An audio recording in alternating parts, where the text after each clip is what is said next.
Image caption: Gerry Adams said his party was focused on making sure that people have a decent standard of living. Sinn Féin leader Gerry Adams has said his party is not trying to exploit Brexit in its campaign for Irish unity as the issue is too important. He claimed Brexit posed a huge threat to the economies north and south and to people's rights, and said his party was focused on dealing with those problems. He added Sinn Féin still wants a border poll and are confident of persuading people to vote for a united Ireland. He gave a cautious welcome to Friday's UK-EU Brexit deal on the Irish border. Mr. Adams signalled his support for some of the reassurances in the text agreed by Theresa May's government and the EU negotiating team. He said his party had campaigned for special status for Northern Ireland within the EU after Brexit, and added that they don't care what it's called in the text. Ambiguity, however, the Sinn Féin leader said it was only the beginning of a process and the detail could take years to finalise.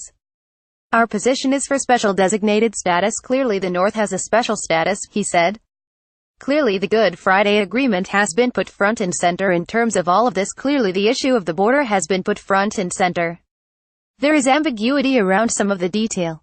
Image caption: Theresa May and President of the EU Commission Jean-Claude Juncker shook hands after Friday's deal. Mr. Adams added, insofar as it goes, we have a cautious welcome for what has been achieved, but it's only the beginning of a process of intense negotiations, which will last for the next number of years.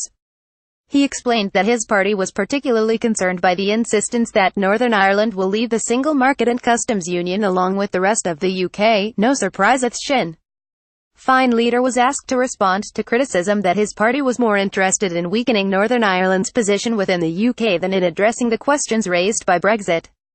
We're always about weakening the position within the Union. That shouldn't come as any surprise to anyone, but we're not trying to exploit this issue, Mr. Adams replied.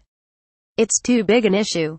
I've made it clear that Brexit is a huge threat to the economies north and south and to people's rights north and south. He said his party's immediate focus on was making sure that people have a decent standard of living. The issue of Irish unity. That has to be the big challenge for us, to persuade people who don't want Irish unity that that's the best option, and we're very confident about being able to do that, the Sinn Féin leader added.